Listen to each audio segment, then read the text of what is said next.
দুই বন্ধু ডোন ব্লগে সবাইকে আমন্ত্রণ জানাই। রূপা ধারা ও ঋত্বিক দাস এই দুই বন্ধুর কথায় আজকে তোমাদেরকে দেখাবো হুগলি জেলার চণ্ডীতলা থানার অন্তর্গত বেগমপুরের রক্ষাকালী পুজো।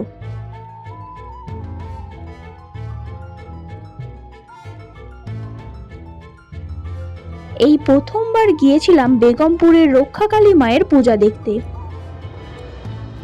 ওখানে গিয়ে পৌঁছাতেই মুহূর্তের জন্য থমকে দাঁড়ালাম এত মানুষের ভিড় দেখে।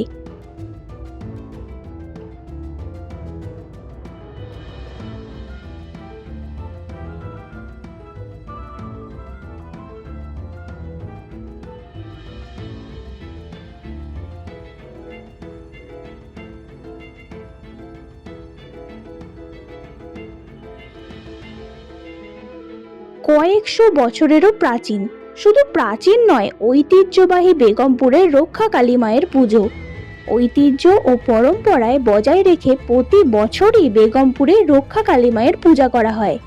এবছরও 25শে ফেব্রুয়ারি মঙ্গলবার রক্ষাকালী মায়ের পুজোয় মাতল বেগমপুর। এই পুজোর কোনো নির্দিষ্ট তারিখ নির্ধারিত নেই, তবে প্রতি বছরই দিনটা মঙ্গলবার দেখে নির্দিষ্ট তিথি ও নক্ষত্র ঠিক করে তারিখ ঠিক করা হয়। জনস্রোতে গ্রামীণ সভ্যতার সময়কাল থেকেই এই পুজো চলে আসছে, তবে কত বছরের এই প্রাচীন পুজোটা সঠিকভাবে বলা না গেলেও অনুমান করা হয় এই পূজার বয়স প্রায় 700 বছরেরও বেশি প্রাচীন।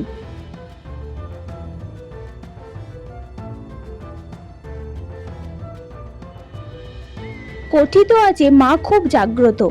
মায়ের কাছে যে যেমন মনস্কামনা নিয়ে আসেন, মা সবার মনস্কামনা পূর্ণ করেন।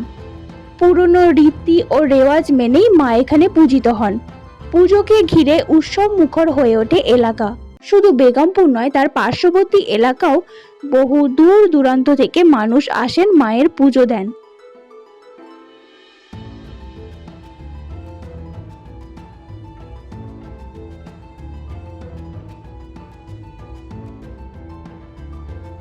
লাইটিং ও শোভাযাত্রা নজর কাড়ল সকলের।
পূজা উপলক্ষে বসলো মেলা, জিলেপি, বাদাম থেকে শুরু করে নানা রকমের দোকান। সব মিলিয়ে পুজোকে ঘিরে বেগমপুর ও পার্শ্ববর্তী এলাকার মধ্যে একটা আলাদাই আবেগ ও উচ্ছ্বাস দেখা দিয়েছিল। পুজোকে ঘিরে প্রচুর ভক্তের সমাগম ঘটে এই বেগমপুরে।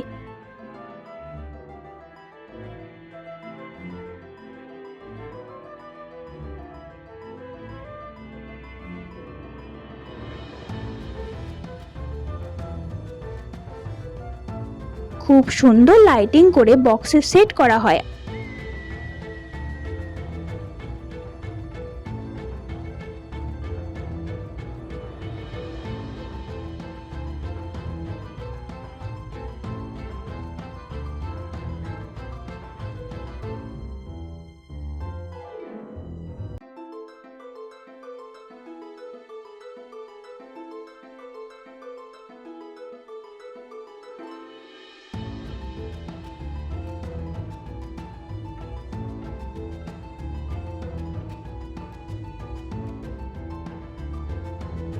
আর হ্যাঁ, মায়ের ছবি তোলা খুব কঠোরভাবে নিষেধ রয়েছে। সবাই ভিডিওটা প্রচুর পরিমাণে শেয়ার করে অন্যজনকে দেখার সুযোগ করে দেবেন।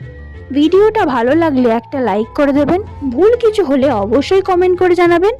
সবাই ভালো থাকবেন এবং সুস্থ থাকবেন। দেখা হবে পরের ভিডিওতে।